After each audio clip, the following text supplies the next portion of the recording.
जय हिंद दोस्तों, स्वागत है आप सभी का आरआरबी ग्रुप डी के साइंस के 51 मॉक टेस्ट में। तो कैसे हो आप सभी? उम्मीद है आप सभी लोग स्वस्थ होंगे, मस्त होंगे, जबरदस्त तरीके से अपने एग्जाम की तैयारी कर रहे होंगे। जैसा कि आप सभी को पता है कि हम प्रत्येक मॉक टेस्ट में साइंस के मोस्ट इंपोर्टेंट क्वेश्चन करते हैं और हमारा टारगेट रहता है 25 में से 25 मार्क्स लाने का। तो चलिए वीडियो को स्टार्ट करते हैं। उससे पहले यदि आप इस चैनल पर नए हो तो चैनल को सब्सक्राइब जरूर कर देना, वीडियो को लाइक जरूर कर देना। तो चलिए देखते हैं अपने फर्स्ट क्वेश्चन को। तो आज का हमारा पहला क्वेश्चन है, एक बैटरी किसी बल्ब को प्रकाशित करती है, तो इस प्रक्रिया में रूपांतरण किस प्रकार का होता है? तो इस प्रक्रिया में रूपांतरण किस प्रकार का होता है? तो वो हो जाएगा, बैटरी किसको करती है? बैटरी रासायनिक ऊर्जा को विद्युत ऊर्जा में परिवर्तित करती है। तो बैटरी रासायनिक ऊर्जा को विद्युत ऊर्जा में परिवर्तित करती है, रूपांतरित करती है। तो ऑप्शन नंबर 20 क्वेश्चन का राइट आंसर हो जाएगा। तो ऑप्शन नंबर 20 क्वेश्चन का राइट आंसर हो जाएगा।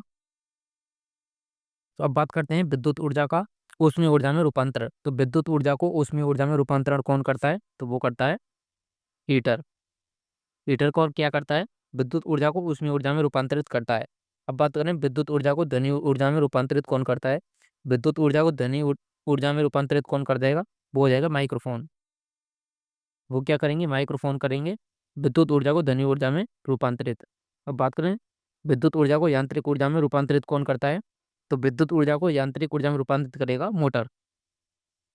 मोटर क्या करेगी? विद्युत ऊर्जा को यांत्रिक ऊर्जा में रूपांतरित करेगी। वो मोटर के सिद्धांत पर कार्य करती है, तो फ्लेमिंग के बाएं हाथ के सिद्धांत पर कार्य करती है। तो आपको इसे याद रखना है, फ्लेमिंग के बाएं हाथ के सिद्धांत के नियम पर कार्य करती है विद्युत मोटर, और ये विद्युत ऊर्जा को यांत्रिक ऊर्जा में रूपांतरित करती है। तो ऑप्शन नंबर 20 क्वेश्चन का राइट आंसर हो जाएगा।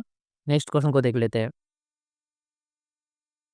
तो क्वेश्चन नंबर सेकंड है, एन फेरों वाली एक परिवर्तित धारावाही वृत्ताकार कुंडली के कारण उत्पन्न चुंबकीय क्षेत्र का परिणाम होगा। तो चुंबकीय क्षेत्र बराबर क्या होता है?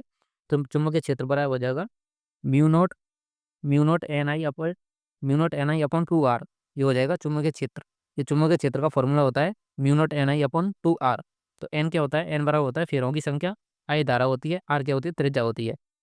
तो ये पूरा वृत्ताकार कुंडली में कारण चुंबकीय क्षेत्र का परिणाम किसके समानुपाती होता है? तो ये होता है हो जाएगा एन एन फेरों वाली कुंडली के समानुपाती हो जाएगा। तो ऑप्शन नंबर 20 क्वेश्चन का राइट आंसर हो जाएगा। ना तो 1/n होगा, ना 2/n होगा, ना एन स्क्वायर होगा। तो एन के समानुपाती हो जाएगा। ऑप्शन नंबर 20 क्वेश्चन का राइट आंसर हो जाएगा। उम्मीद है आपको क्वेश्चन समझ में आ गया होगा। ये इसका फॉर्मूला होता है चुंबकीय क्षेत्र बराबर mu naught N I upon two R. तो क्वेश्चन नंबर थर्ड है, वे मेटल डिटेक्टर जिनसे होकर हवाई अड्डों पर लोग गुजरते हैं, वह किससे किसके द्वारा संचालित होते हैं? तो वे किसके द्वारा संचालित होते हैं? वो जाएंगे फैराडे के नियम से। तो फैराडे के नियम पर संचालित होते हैं वे। ऑप्शन नंबर सी इस क्वेश्चन का राइट आंसर हो जाएगा। यदि आप हवाई अड्डों पर गए होंगे तो यहाँ पे कुछ ऐसा लगा होता है, इसमें से होकर हमको जाना होता है, तो ये मेटल डिटेक्टर होते हैं। ये किसके नियम पर संचालित होते हैं? ये हो जाएंगे फैराडे के नियम पर। ऑप्शन नंबर सी इस क्वेश्चन का राइट आंसर हो जाएगा। कूलम के नियम की बात करें तो कूलम का नियम क्या है? एफ बराबर के Q1 Q2 upon are square. इस फॉर्मूले को आपको याद रखना है। दो आवेशों के मध्य की दूरी के वर्ग के व्युत्क्रमानुपाती होता है एफ, और आवेशों के गुणनफल के समानुपाती होता है। तो ऑप्शन नंबर सी इस क्वेश्चन का राइट आंसर हो जाएगा। नेक्स्ट क्वेश्चन को देख लेते हैं। क्वेश्चन नंबर 4 है, एक चुम्बक के आसपास की जगह के लिए शब्द क्या है जहाँ इसके प्रभाव का पता लगाया जाता है? तो उसे क्या कहते हैं? उसे कहते हैं चुंबकीय क्षेत्र। तो उसे क्या कहेंगे? चुंबकीय क्षेत्र कहेंगे। ऑप्शन नंबर डी इस क्वेश्चन का राइट आंसर हो जाएगा। चुंबकीय क्षेत्र किसे कहते हैं? एक चुंबक का वह क्षेत्र हो जाएगा जहाँ इसके प्रभाव का पता लगाया जाता है, उसे क्या कहते हैं? चुंबकीय क्षेत्र कहते हैं। ऑप्शन नंबर डी इस क्वेश्चन का राइट आंसर हो जाएगा। नेक्स्ट क्वेश्चन को देख लेते हैं। क्वेश्चन नंबर 5 है, प्रकाश संश्लेषण के दौरान निम्न में से कौन सी प्रक्रिया नहीं होती है? तो इनमें से कौन सी प्रक्रिया नहीं होती है? प्रकाश संश्लेषण की प्रक्रिया क्या होती है, मैं आपको बता देता हूँ। तो ये होता है जल, यहाँ से जाइलम जाइलम पत्तियों को जल या खनिज लवण लेके जाता है। वो पत्तियाँ क्या करती हैं? कार्बन डाइऑक्साइड को लेती हैं। तो 6 कार्बन डाइऑक्साइड को लेंगे तो क्या बनाएंगे? अपने लिए खाना बनाएंगे। क्या बनाएंगे? Glucose C6H12O6। अपने लिए ग्लूकोज बना लेंगी और क्या निकालेंगे? 6 ऑक्सीजन के अणु निकाल देंगे। तो आपको इसे याद रखना है। यहाँ पे पूछा गया है कि कितने ऑक्सीजन के अणु निकालते हैं, तो 6 ऑक्सीजन के अणु निकालते हैं। ये क्वेश्चन एग्जाम में पूछा गया है। तो यहाँ पे क्या पूछा गया है? प्रकाश संश्लेषण के दौरान कौन सी प्रक्रिया नहीं होती? इनमें से कौन सी नहीं होती है? ऑक्सीजन का अवशोषण। तो ऑक्सीजन का अवशोषण नहीं होता है, ऑक्सीजन का निष्कासन होता है। तो ऑक्सीजन का निष्कासन होता है, यहाँ पे तुम देख सकते हो ऑक्सीजन का निष्कासन होता है। जल के अणु का विभाजन, यहाँ पे देख सकते हो जल के अणुओं का विभाजन हो गया। जल के अणुओं का विभाजन होता है। प्रकाश ऊर्जा का अवशोषण, तो प्रकाश ऊर्जा का अवशोषण होता है क्योंकि क्लोरोफिल की उपस्थिति में यह विक्रिया होती है। और कार्बन डाइऑक्साइड का ऑप्शन, तो कार्बन डाइऑक्साइड का ऑप्शन हो गया, यहाँ पे तुम देख सकते हो ये कार्बन डाइऑक्साइड का ऑप्शन वहाँ पे हो गया। तो ऑप्शन नंबर ए इस क्वेश्चन का राइट आंसर हो जाएगा। उम्मीद है आपको क्वेश्चन समझ में आ गया होगा। तो नेक्स्ट क्वेश्चन को देख लेते हैं। क्वेश्चन नंबर 6 है, निम्नलिखित में से किस प्रक्रिया के दौरान बहुत अधिक मात्रा में ऊर्जा बाहर निकलती है? तो किस प्रक्रिया में बहुत अधिक मात्रा में ऊर्जा बाहर निकलेगी? तो वो हो जाएगी वायवीय शोषण में। तो ऑप्शन नंबर सी इस क्वेश्चन का राइट आंसर हो जाएगा। वायवीय शोषण में बहुत अधिक मात्रा में ऊर्जा बाहर निकलती है, आपको इस क्वेश्चन को याद रखना है। अब बात करें किण्वन की प्रक्रिया की। किण्वन की प्रक्रिया कैसे कहते हैं? तो सूक्ष्म जीवों द्वारा, जैसे कि सूक्ष्म जीव हो जाएंगे बैक्टीरिया और यीस्ट, तो सूक्ष्म जीवों द्वारा जटिल कार्बनिक यौगिकों का सरल कार्बनिक यौगिकों में विभाजन। तो सूक्ष्म जीवों द्वारा जटिल कार्बनिक यौगिकों का सरल कार्बनिक यौगिकों में विभाजन किण्वन की प्रक्रिया कहलाती है। तो ये आपको समझ में आ गया होगा। बहुत वायवीय शोषण में बहुत अधिक मात्रा में ऊर्जा बाहर निकलती है। बाष्पोत्सर्जन किसे कहते हैं? तो बाष्पोत्सर्जन कहेंगे तो पादपों में पा सॉरी यहाँ पे लिख देता हूँ, पादपों में अतिरिक्त जल को वाष्प के रूप में बाहर निकालना बाष्पोत्सर्जन की प्रक्रिया कहलाती है। तो पादपों में अतिरिक्त जल को वाष्प के रूप में बाहर निकालना बाष्पोत्सर्जन की प्रक्रिया कहलाती है। तो ऑप्शन नंबर सी इस क्वेश्चन का राइट आंसर हो जाएगा। नेक्स्ट क्वेश्चन को देख लेते हैं। सो नेक्स्ट क्वेश्चन है, कौन सा जीव ऑक्सीजन के बिना जीवित रह सकता है? तो कौन सा जीव है जो ऑक्सीजन के बिना जीवित रह सकता है? तो वो हो जाएंगे अवायवीय जीव। अवायवीय जीव कौन कौन से होते हैं? जैसे यीस्ट, ये होते हैं अवायवीय जीव, ये ऑक्सीजन के बिना जीवित रह सकते हैं। जिन्हें ऑक्सीजन की आवश्यकता होती है उन्हें कहते हैं वायुजीव ही कहते हैं। तो ऑप्शन नंबर 20 क्वेश्चन का राइट आंसर हो जाएगा। नेक्स्ट क्वेश्चन को देख लेते हैं। क्वेश्चन नंबर 8 है, उस प्रक्रिया का नाम क्या है जिसके कारण जीवित कोशिकाओं को अल्पपराशरी विलयन में रखने पर उनके आकार और आकृति में विस्तार होने लगता है? तो उनके आकार और आकृति में विस्तार होने लगता है, उस प्रक्रिया को क्या कहते हैं? उनको कहते हैं परासरण। तो ऑप्शन नंबर ए इस क्वेश्चन का राइट आंसर हो जाएगा। नेक्स्ट क्वेश्चन को देख लेते हैं।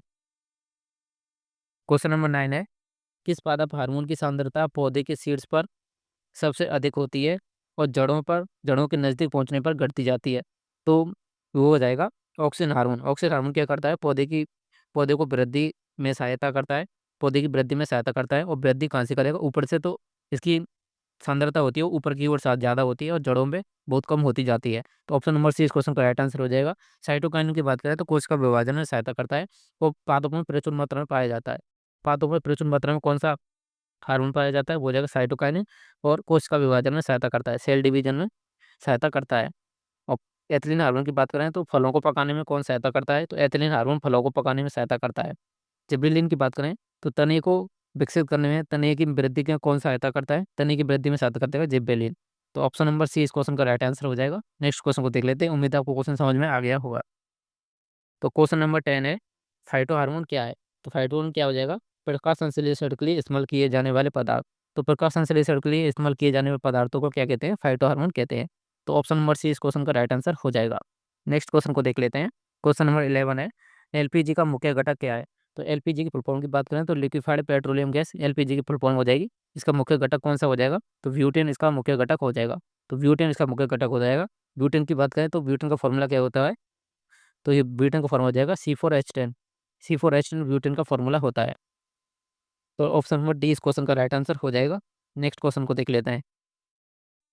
क्वेश्चन नंबर 12 है, मार्स गैस के प्रमुख घटक क्या है? तो मार्स गैस का प्रमुख घटक कौन सा होता है? तो मीथेन मार्स गैस का प्रमुख घटक होता है। मीथेन की बात करें तो CH4 मीथेन का फॉर्मूला होता है, ये इसका प्रमुख घटक होता है। ऑप्शन नंबर ए इस क्वेश्चन का राइट आंसर हो जाएगा। नेक्स्ट क्वेश्चन को देख लेते हैं। क्वेश्चन नंबर 13 है, निम्न में से कौन सा अधात्विक खनिज का एक एग्जाम्पल है? तो अधात्विक खनिज का एक एग्जाम्पल कौन सा हो जाएगा? अधात्विक खनिज। तो खनिजों की बात करते हैं। सबसे पहले खनिज किसने कहते हैं? तो पृथ्वी को खोदकर या जमीन के अंदर से जिनको निकाला जाता है उन्हें कहते हैं खनिज। और खनिज 3 प्रकार के होते हैं। पहला होता है धात्विक खनिज, दूसरा होता है अधात्विक खनिज, और तीसरा होता है ऊर्जा खनिज। इन तीनों को आपको याद रखना है। खनिज कितने प्रकार के होते हैं? खनिज 3 प्रकार के होते हैं। पहला हो जाएगा धात्विक खनिज, दूसरा अधात्विक खनिज, तीसरा हो जाएगा ऊर्जा खनिज। धात्विक खनिज कौन कौन से होते हैं? धात्विक खनिज होते हैं जिनसे धातुएं प्राप्त की जाती हैं, जैसे सोना, चांदी, लोहा, निकेल, कोबाल्ट, ये हो जाएंगे धात्विक खनिज। अधात्विक खनिज कौन कौन से हो जाएंगे? जैसे अधात्विक खनिज हो जाएंगे जैसे कि सल्फर, अभ्रक, चूना पत्थर, ये हो जाएंगे अधात्विक खनिज। और ऊर्जा खनिज की बात करें तो ऊर्जा खनिज कौन कौन से होते हैं? तो ऊर्जा खनिज होते हैं जैसे पेट्रोलियम, ये हो जाएंगे ऊर्जा खनिज। तो हमसे पूछा है कौन सा अधात्विक खनिज है? तो हेमेटाइट, पायराइट और बॉक्साइट, ये हो जाएंगे धात्विक खनिज। और चूना क्या होता है? चूना पत्थर अधात्विक खनिज होता है। ऑप्शन नंबर ए इस क्वेश्चन का राइट आंसर हो जाएगा। उम्मीद है आपको क्वेश्चन समझ में आ गया होगा। सो नेक्स्ट क्वेश्चन को देख लेते हैं। क्वेश्चन नंबर 14 है, निम्नलिखित इसमें से किस एक में सबसे अधिक मात्रा में आयरन पाया जाता है? तो सबसे अधिक मात्रा में आयरन किस में पाया जाता है वो जाएगा हेमेटाइट में। तो हेमेटाइट में सबसे अधिक मात्रा में आयरन पाया जाता है। ऑप्शन नंबर 20 क्वेश्चन का राइट आंसर हो जाएगा। नेक्स्ट क्वेश्चन को देख लेते हैं। निम्न में से कौन सी या कौन सा एक निष्क्रिय गैस तत्व है? तो इनमें से कौन सा निष्क्रिय गैस तत्व हो जाएगा? तो सबसे पहले बात करते हैं निष्क्रिय गैसों का समूह किस समूह को कहते हैं? तो 18वें समूह को निष्क्रिय गैसों का समूह कहते हैं। तो इसमें कौन कौन सी गैसें आती हैं? तो इनमें गैसें हो जाएंगी neon, argon, krypton, xenon, radon, ये हो जाएंगी निष्क्रिय गैसों का समूह कहते हैं समूह 18 को। इनमें कौन कौन सी गैसें हो जाएंगी? Neon, argon, krypton, xenon, radon, ये हो जाएंगी निष्क्रिय गैस है। तो इनमें देखते हैं। तो नियोन हो जाएगी, ऑप्शन नंबर ए इस क्वेश्चन का राइट आंसर हो जाएगा। निष्क्रिय गैस कौन सी हो जाएगी? नियोन हो जाएगी। तो नेक्स्ट क्वेश्चन को देख लेते हैं। ऑप्शन नंबर ए इस क्वेश्चन का राइट आंसर हो जाएगा। तो क्वेश्चन नंबर 16 है, निम्न में से कौन सा पृथ्वी के भीतर के कंपनों का अध्ययन है? तो पृथ्वी के भीतर के कंपनों का अध्ययन क्या हो जाएगा? भूकंप विज्ञान। तो ऑप्शन नंबर डी इस क्वेश्चन का राइट आंसर हो जाएगा। तो भूकंप विज्ञान किसे कहते हैं? पृथ्वी के अंदर भूकंपों का अध्ययन। तो ऑप्शन नंबर डी इस क्वेश्चन का राइट आंसर हो जाएगा। बाकी तुम पढ़ ही सकते हो मत्स्य विज्ञान मछली के अध्ययन को, हस्तलेखन विज्ञान कहते हैं जो हाथों से लिपि लिखी जाती है उसके अध्ययन को हस्तलिपि या हस्तलेख विज्ञान कहते हैं। चंद्र के विज्ञान को क्या कहते हैं? चंद्र विज्ञान है। चंद्रमा के विज्ञान को, चंद्रमा के जिसमें चंद्रमा का अध्ययन किया जाता है उसे कहते हैं सेलेनोलॉजी। तो ऑप्शन नंबर डी इस क्वेश्चन का राइट आंसर हो जाएगा। नेक्स्ट क्वेश्चन को देख लेते हैं। क्वेश्चन नंबर 17 है, विद्युत बल्ब का एक सूत्र या फिलामेंट आमतौर पर टंगस्टन का क्यों बना होता है? तो विद्युत बल्ब का फिलामेंट होता है वो टंगस्टन का क्यों बना होता है? क्योंकि उसकी उच्च प्रतिरोधकता होती है और उच्च उसका गलनांक होता है। ऑप्शन नंबर 20 क्वेश्चन का राइट आंसर हो जाएगा। क्योंकि विद्युत बल्ब का फिलामेंट होता है उसकी उच्च प्रतिरोधकता होती है और उच्च गलनांक होता है। तो ऑप्शन नंबर 20 क्वेश्चन का राइट आंसर हो जाएगा। अब बात करें इसके टंगस्टन की, उसका गलनांक कितना होता है? तो उसका गलनांक होता है 3380 डिग्री सेंटीग्रेड। तो 3380 डिग्री सेंटीग्रेड उसका गलनांक होता है। एग्जाम में क्वेश्चन पूछा गया है, आपको इस क्वेश्चन को याद रखना है कि विद्युत बल्ब के फिलामेंट होता है टंगस्टन का जो बना होता है, तो टंगस्टन का गलनांक कितना होता है? 3380 होता है। इस क्वेश्चन को याद रखना है। तो ऑप्शन नंबर बी इस क्वेश्चन का राइट आंसर हो जाएगा। नेक्स्ट क्वेश्चन को देख लेते हैं। क्वेश्चन नंबर 18 है, फ्लेमिंग के बाएं हाथ के नियम में अंगूठे और मध्यमा उंगली के बीच का कोण कितना होता है? तो अंगूठे और मध्यमा उंगली के बीच का कोण कितना हो जाएगा? वो हो जाएगा 90 डिग्री। ऑप्शन नंबर ए इस क्वेश्चन का राइट आंसर हो जाएगा। क्योंकि फ्लेमिंग के बाएं हाथ का नियम क्या कहता है? ये नियम अंगूठे, मध्य उंगली और तर्जनी उंगली तीनों को परस्पर एक दूसरे के विपरीत का है। तो अंगूठा है ये बल की दिशा को दर्शाएगा, तर्जनी उंगली चुंबकीय क्षेत्र की दिशा को, और मध्यमा उंगली होती है वो धारा की दिशा को दर्शाएगी। तो ये तीनों क्या होती हैं? एक दूसरे के लंबवत होती हैं, मतलब कि तीनों एक दूसरे के 90 डिग्री पर होती हैं। तो ऑप्शन नंबर ए इस क्वेश्चन का राइट आंसर हो जाएगा। नेक्स्ट क्वेश्चन को देख लेते हैं। क्वेश्चन नंबर 19 है, एक छड़ चुम्बक के भीतर चुंबकीय क्षेत्र की रेखाओं की दिशा क्या होती है? तो मान लीजिए ये कोई छड़ चुम्बक हो जाएगी, ये हो जाएगा उत्तरी ध्रुव, ये हो जाएगा दक्षिणी ध्रुव।